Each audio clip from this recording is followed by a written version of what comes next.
La troisième partie de l'école du christianisme a pour titre l'Évangile, lettre d'amour. Maintenant, il faut remarquer que ce thème a été choisi pour traiter de cette parole de Dieu qui est tout entière. Le titre parle seulement d'évangile, mais toute la parole de Dieu, toute l'écriture est une lettre d'amour.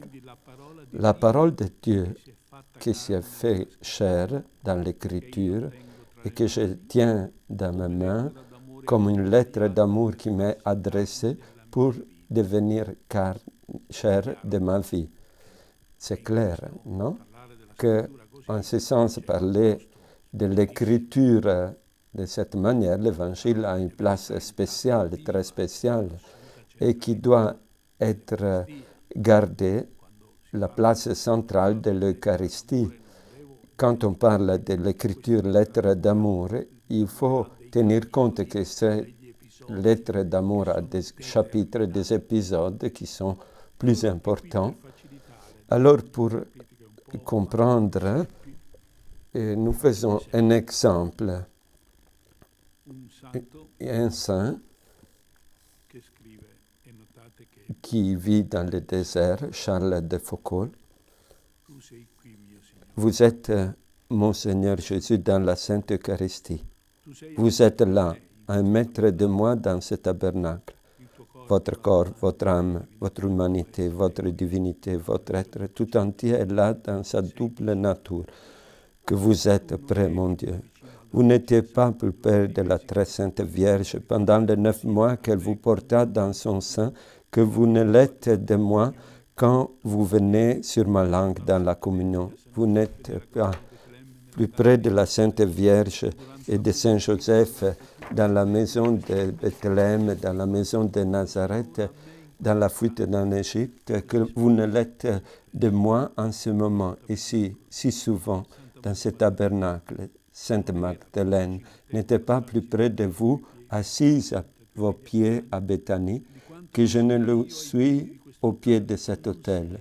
Vous n'étiez pas plus près de vos apôtres quand vous étiez assis au milieu d'eux, que vous n'êtes pas près de moi, mon Dieu. C'est une folie de croire qu'il y a quelque chose de meilleur pour la gloire de Dieu que de se mettre à ses pieds. Vous voyez la place centrale de l'Eucharistie, le moment central de cette lettre d'amour, c'est cette parole écrite dans l'Évangile qui est prononcée au moment, à un certain moment devient l'Eucharistie. Ce sont les paroles de la consécration.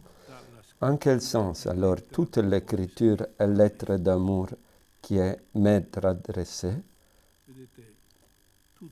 Vous voyez, tous les savent qu'une lettre d'amour, c'est l'est-elle. Hein?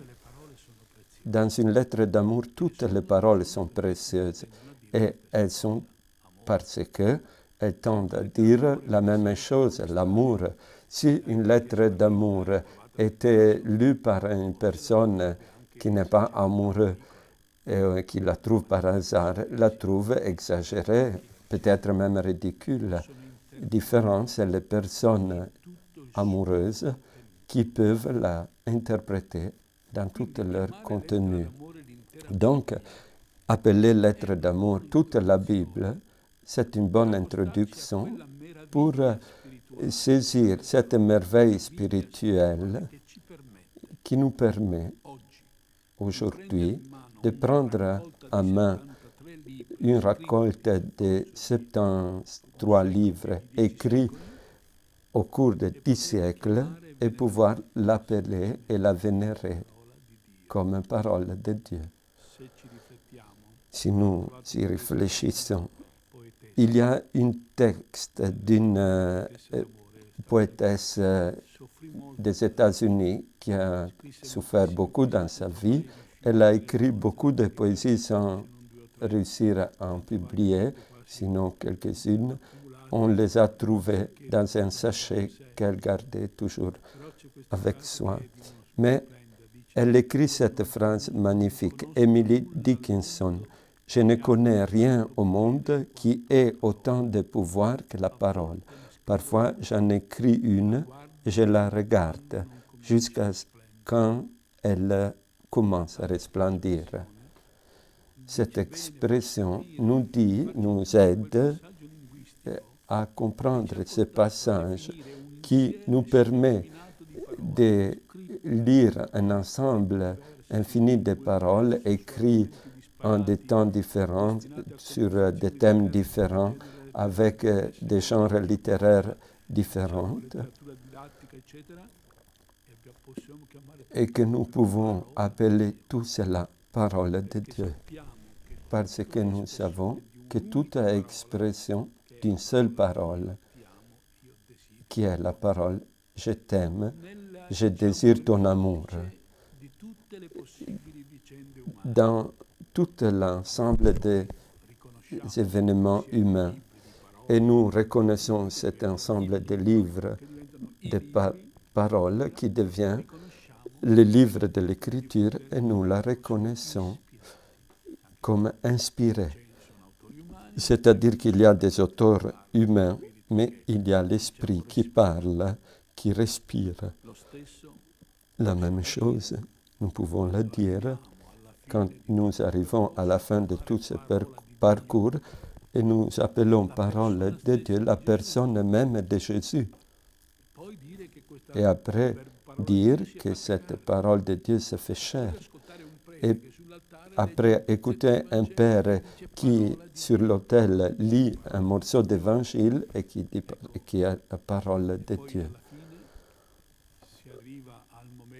Et à la fin, on arrive au moment où Saint Jean dira ce qui était depuis le commencement, ce que nous avons entendu, ce que nous avons vu avec nos yeux, ce que nous avons contemplé et que nos mains ont touché du Verbe de la vie, nous l'annonçons. Oui, la vie s'est manifestée, nous vous l'annonçons, la vie éternelle qui était auprès du Père. Et nous vous annonçons ce que nous avons vu, pour que vous soyez en communion avec nous. Saint Augustin disait, toutes les Écritures ont été écrites pour cela, pour qu'ils comprennent l'homme, combien Dieu l'aime et qu'il s'enflamme d'amour pour lui. Et Saint Grégoire le Grand, il écrit à son ami Théodore de Constantinople, médecin de l'empereur, « On me dit que tu es en train de faire des choses très belles et importantes. Cependant, on me dit que tu ne trouves pas le temps pour lire la Bible. Écoute-moi bien. Si l'empereur t'écrit une lettre, aurais-tu le courage de la jeter avant de l'avoir toute lue? Certes, non. Et Dieu lui-même nous a écrit une lettre d'amour pour notre salut. Apprends donc à connaître le cœur de Dieu par les paroles de Dieu, pour aspirer avec plus d'ardeur vers l'éternité. » Kierkegaard disait qu'il faut lire la Bible comme un jeune lit la lettre de sa fiancée. Elle l'a écrite pour moi. Et Pascal disait, « L'Écriture est un livre qui respire. Elle est vivante. Ce n'est pas un livre, c'est quelqu'un. »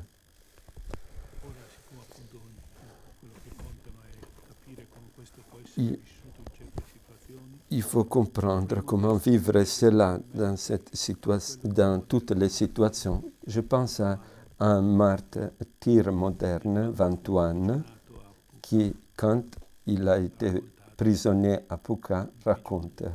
En prison, les catholiques partageaient le Nouveau Testament qu'ils avaient amené en cachette, en des feuilles, et ils prenaient par cœur. Et quand il arrivait les policiers, ils le cachaient dans le sol. Et la nuit, chacun a récité la parole qu'il avait appris par cœur. Et c'est impressionnant d'écouter ces paroles dans l'obscurité. L'évangile Gilles Vivant récitait avec cette force d'âme et les non-chrétiens écoutaient avec vénération. Et quand on l'a libéré, il a dit « Je rêve une église qui est parole, qui manifeste l'évangile dans toute la terre, dans un geste d'annonce et de soumission à la parole de Dieu. Je rêve une église qui est pain, qui est Eucharistie, qui se laisse manger avec le monde et la vie en abondance. »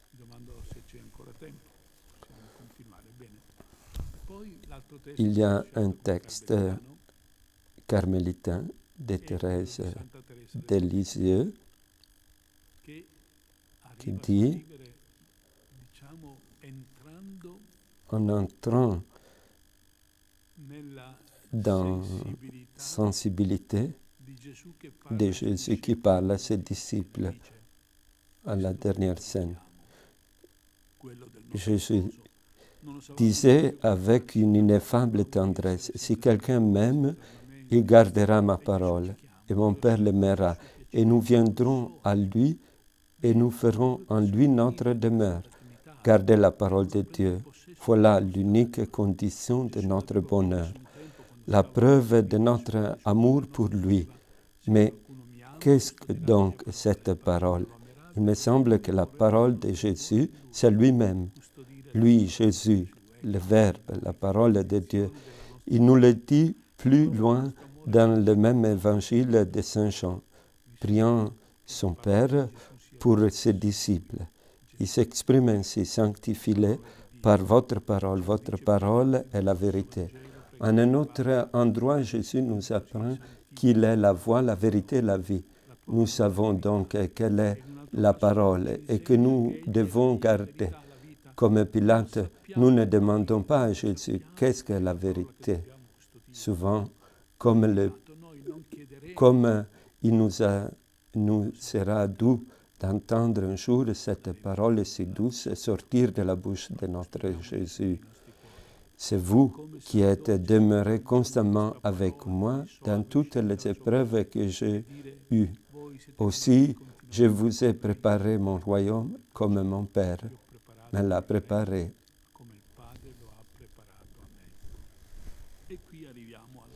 Et ici, nous y arrivons à la conclusion. L'écriture, c'est un vrai document écrit qui contient tout ce que le Père voudrait dire à moi maintenant et ici, et ce qu'il voudrait écouter de moi. D'une forme plus personnelle, toutes les paroles que Jésus veut te dire et ce qu'il voudrait écouter de toi. Et la personne qui dirige ce dialogue s'appelle Esprit Saint. Maintenant, pour la réflexion personnelle, il y a une série de textes qui peut vous aider à méditer comme l'Esprit Saint anime l'Écriture. Mais je voudrais vous faire une proposition. L'Écriture contient toutes les questions, les demandes que le Père céleste et l'époux ont déjà fait et qui voudraient nous répéter maintenant ici. Et il contient aussi la réponse personnelle qu'ils voudraient écouter de nous. Je fais un exemple. Vous pouvez prendre dans la Bible des dizaines de phrases dans lesquelles, que par exemple nous récitons dans les psaumes, dans l'office. Et dans ces phrases, Dieu parle à chacun de nous. Je t'ai créé à mon image. Tu vis en moi. Je t'ai connu avant que tu sois conçu. Je te fais de manière merveilleuse. Je t'aimais d'un amour éternel. Et en même temps, nous avons une série de phrases, par exemple dans le psaume 119, qui a 172 versets et sont 172 formules de demandes que nous faisons au Père. je vous propose de prendre un peu de temps et recueillir, non pas les discours, les épisodes, mais les petites phrases qui Dieu nous adresse à chacun de nous. Par exemple, Jérémie, dans le livre de Jérémie, je vais te montrer des choses grandes et merveilleuses. Si tu me chercheras avec tout ton cœur, tu me trouveras. Je suis le Père qui te console en toutes tes afflictions. Pourquoi prendre un peu de temps pour rassembler toutes ces phrases, les demandes, les propositions, les invitations que Dieu nous fait. Et après, de notre côté, toutes les réponses que nous pouvons et pourrions donner et qui sont toutes contenues dans l'Écriture deviendrait une belle brochure qu'on peut appeler le dialogue de, avec notre nom, avec Dieu Père, et le Christ époux et Esprit Saint, amour. C'est l'essence de toute l'Écriture, c'est d'arriver à un dialogue d'amour personnel. Je me rappelle d'un texte, il me semble que c'était de Kafka, qui dit « Aujourd'hui, je suis heureux parce que j'ai reçu une lettre d'amour. Mais je ne suis pas heureux parce que je n'ai pas répondu avec amour. » Ceci est le drame de notre existence. Et c'est la raison pour laquelle, du cœur et même de Dieu, nous a été adressée une lettre d'amour. Loué soit Jésus-Christ, nous faisons une prière, prise dans l'Évangile, justement. Au nom du Père et du Fils et du Saint-Esprit. Notre Père qui es aux cieux, que ton nom soit sanctifié, que ton règne vienne, que ta volonté soit faite sur la terre comme au ciel. Donne-nous aujourd'hui notre pain de ce jour. Pardonne-nous nos offenses, comme nous pardonnons aussi à ceux qui nous ont offensés. Et ne nous laisse pas entrer en tentation, mais libère-nous du mal. Marie, Mère et Reine du Carmel, priez pour nous. Au nom du Père, du Fils et du Saint-Esprit. Amen.